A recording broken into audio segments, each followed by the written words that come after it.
बात उपचुनाव की जंग की कर लेते हैं। सियासी हमले जारी हैं, सीएम योगी का धुआंधार प्रचार भी जारी है। सीएम योगी आदित्यनाथ एक दिन में 3-3 जनसभाओं को संबोधित कर रहे हैं।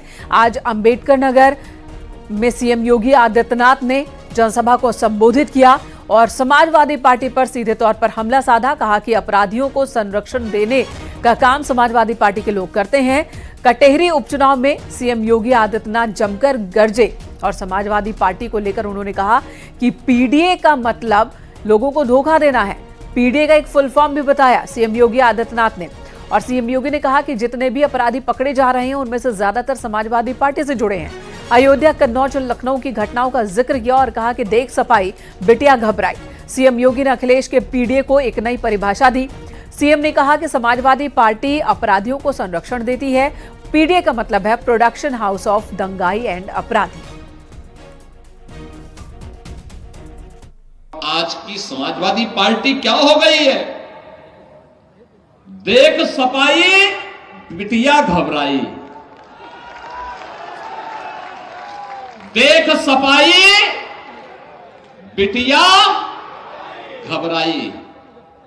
एक निषाद बेटी के साथ अयोध्या में ये समाजवादी नेता मोइन खान किस प्रकार की कृत्य कर रहा था, जेल के अंदर उसको इसीलिए भेजा गया और समाजवादी पार्टी उस दुष्कर्मी को फिर भी अंतिम समय तक बचा करके क्लीन चिट दे रही थी।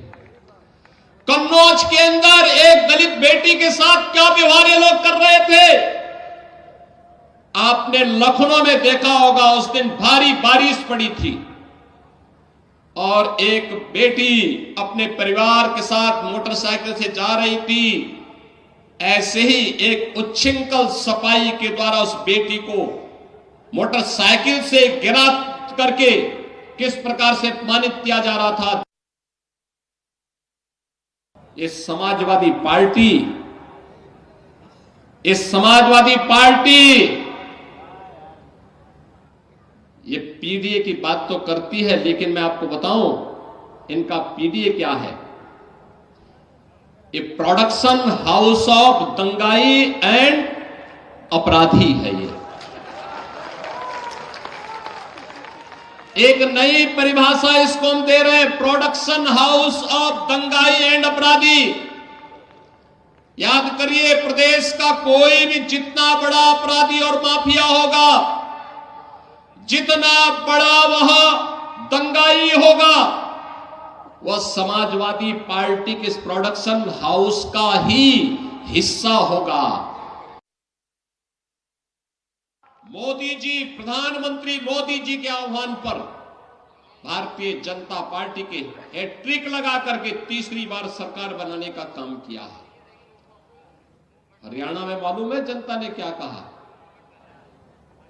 जनता जनार्दन एक ही बात कहती थी। जब अयोध्या के बारे में उनको जानकारी मिलती थी तो लोग कहते थे कि अयोध्या में 500 वर्षों का इंतजार क्यों करना पड़ा था? क्योंकि बंटे थे और इसीलिए कटे थे। एकजुट होकर के मोदी जी के नेतृत्व में जैसे देश ने लड़ाई लेनी शुरू की, अयोध्या में राम मंदिर के मुद्दे का समाधान भी हो गया। भगवान राम अपने धाम में विराजमान भी हो गए और बहनों और भाइयों, देश की सीमा भी सुरक्षित हो गई।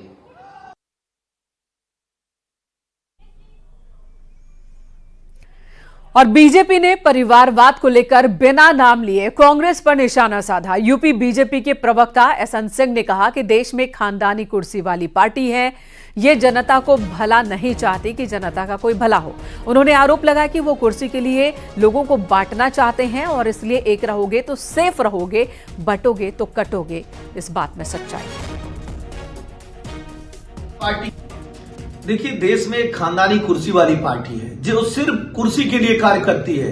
जिनके परदादा वो मुगलों के कोतवाल बन जाते हैं कुर्सी के लिए, जिनके दादा वो अंग्रेजों के वकील बन जाते हैं कुर्सी के लिए, और उसी परिवार के कुर्सी के लिए देश का बंटवारा करा के देश का प्रधानमंत्री बन जाते हैं। आज वही कुर्सी वाली पार्टी, खानदानी कुर्सी वाली पार्टी के एक साहबजादे वो देश में बंटवारे की राजनीति चला रहे हैं। जातियों में बांटो, धर्म में बांटो, वर्ण में बांटो, क्षेत्र में बांटो, ऐसे बंटवारे की बात करते हैं। लेकिन देश की जनता समझदार है, वो जान रही है कि ये जो खानदानी कुर्सी वाले लोग हैं ना, ये देश का भला नहीं चाहते हैं। इन्होंने देश का भला नहीं किया। 16 नवंबर को दिल्ली में सनातन धर्म संसद का आयोजन होना है, जिसमें वक्फ बोर्ड की तरह ही सनातन बोर्ड के गठन पर चर्चा की जाएगी।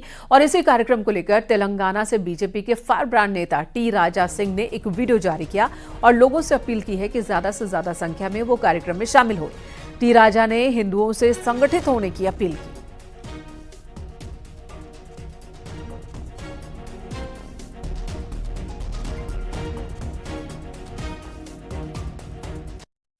दिल्ली में विराट सनातन धर्म संसद का एक आयोजन किया जा रहा है।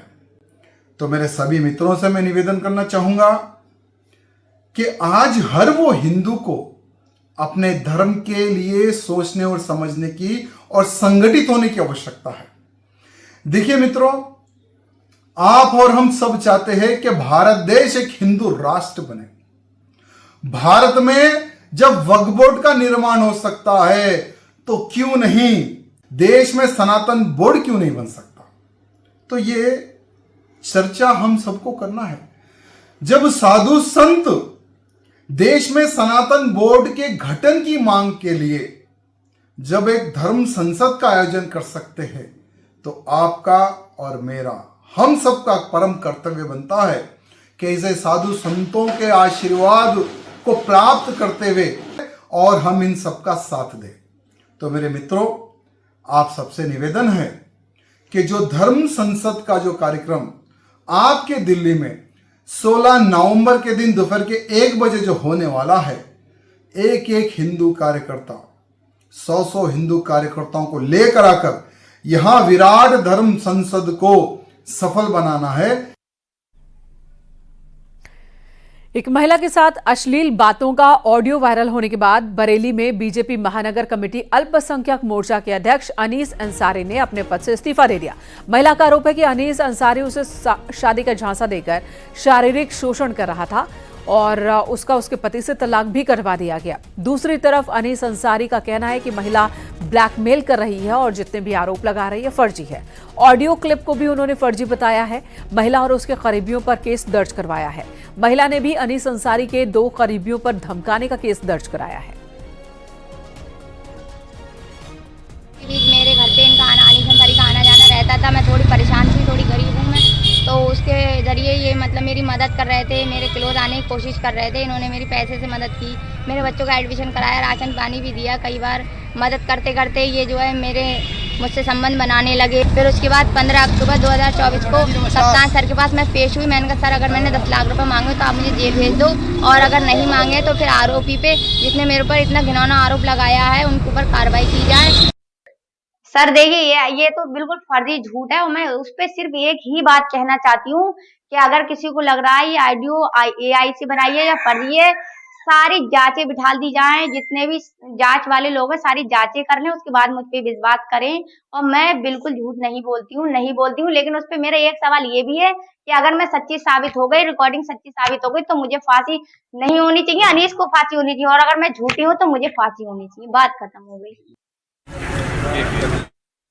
नहीं, बिल्कुल गलत आरोप है, झूठा आरोप है। दरअसल इस महिला के बच्चों का स्कूल में एडमिशन नहीं हो रहा था, मैंने मदद करके इसका एडमिशन कराया। वो मदद करना मेरे लिए गुनाह साबित हुआ। उसके बाद अक्सर वो पैसे मांगती थी और इतना मांगती थी कि उसने एक बार मुझसे 10 लाख रुपए की डिमांड कर ली। 10 लाख रुपए की डिमांड करी, मेरी समझ में आ गया कि ये मेरे साथ चीटिंग कर रही है। पिछले महीने की 10 तारीख को मैंने ये FIR दर्ज कराई। 5 बच्चे हैं मेरे, पत्नी है, बहन भाई सभी हैं, मेरे रिश्तेदार हैं, सब मेरे साथ खड़े हैं। अगर मैं इतना घिनौना कृत्य करता तो कम से कम मेरी पत्नी और मेरे बच्चे तो मेरे साथ खड़े नहीं होते। और अब आपको वो ऑडियो भी सुनवाते हैं जिसमें बीजेपी नेता अनीस अंसारी की आवाज होने का दावा किया जा रहा है। न्यूज़ 18 इस ऑडियो की पुष्टि नहीं करता, लेकिन क्या बातचीत हो रही है वो पहले सुनते हैं। तो क्यों मुझे टेंशन दे रहे हैं? मैं मर मुर गई तो? अरे टेंशन क्या और मुझसे सुननी है गाली हर बात को तेरी हाँ ठीक है कर रहे हैं। उसके बाद ना ये फाइनल कर एफिडेविट लिखवा दे एग्रीमेंट करा दे शर्तों पे होता है मोहब्बत प्यार। हाँ एग्रीमेंट शर्तों पे शादी तो कर ली थी निकाह में हाँ? तुम शर्तों पे शादी तो कर ली थी निकाह में तो साइन कर दिए थे किसने आपने किसके जब आपका निकाह हुआ था शादी हुई थी तो आपने साइन कर दिए तब तो शर्तों में आपने शादी कर ली मेरे साथ तो आप मोहब्बत शर्तों में नहीं कर रहे अपनी बीवी नहीं शर्त नहीं अरे सुन